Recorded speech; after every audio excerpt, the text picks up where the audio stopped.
obvious. Thank you.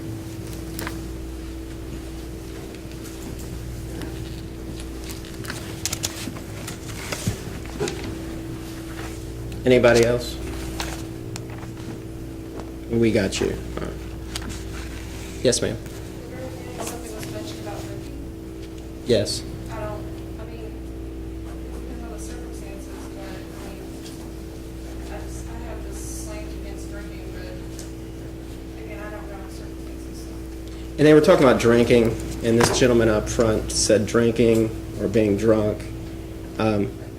What if they're drunk? What if someone's sloppy drunk? Are you talking about the victim or the accused? Anyone, really, but the victim more specifically. The victim's a victim. Right. Okay. That's. Anybody else have an opinion on that? When he distinguished between drinking and the drunk, I wanted to bring that out because that's something I remember.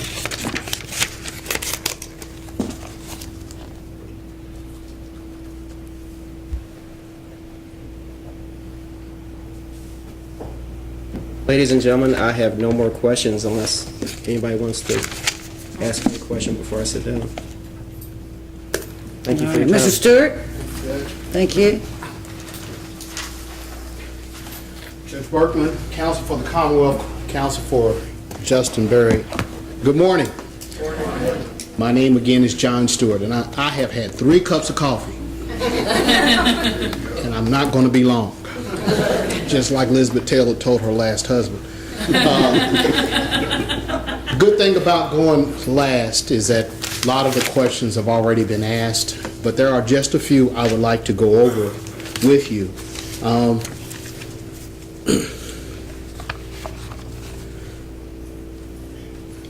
My client was indicted by a grand jury that sat in August of 2011. Has anybody in this room served on that grand jury? August 2011. Justin Berry, his brother, was indicted in August of 2010. Has anybody served on the grand jury in August of 2010? They were a year apart.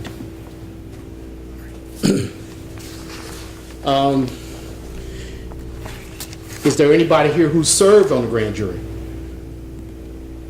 Anybody has ever? No one here has served on the grand jury. Okay. That eliminates that set of questions. A couple of questions were asked that I would just like to follow up on, and it has to do with identification. How many in the room have had an argument with somebody about what they saw or didn't see?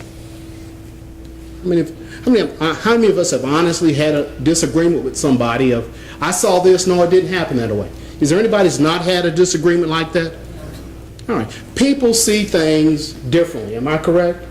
We all have had experiences where you see something and did you see that?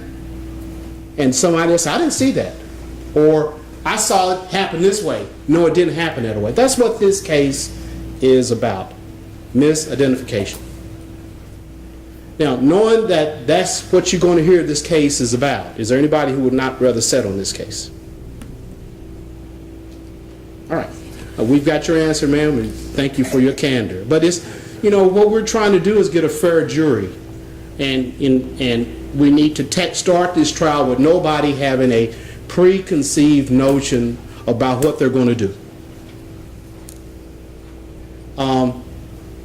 There's a police officer in the room. I have to jump on you, of course. I serve as a prosecutor, so I don't take this the wrong way. But I need to know, because you are a police officer, if you were chosen to sit on this jury and found my client not guilty, would you feel uncomfortable going back to your co-workers and say, hey, it wasn't there?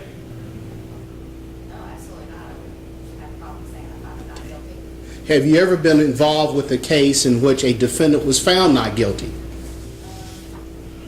Or do you have a 100% conviction rate? I think most of my cases have been pled before they got to trial. Okay, but you've never been involved in a case where a case went to trial and the defendant was found not guilty. So you don't know how that experience might result in. Okay, all right. I think we've addressed you as a victim's advocate. I appreciate the candidness of your response.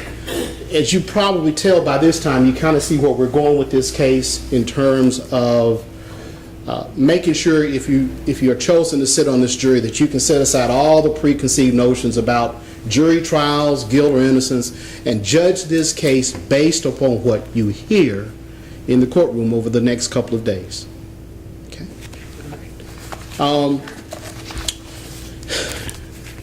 You all have had an opportunity to reflect on some things. Maybe I have not asked a question, Mr. McLeod may not have asked a question, or Ms. Fox may not have asked a question, but is there anything, some issue at home, a child is giving you a problem, a husband is giving you a problem, a wife is giving you a problem, that would prevent you from giving us your undivided attention for the next couple of days?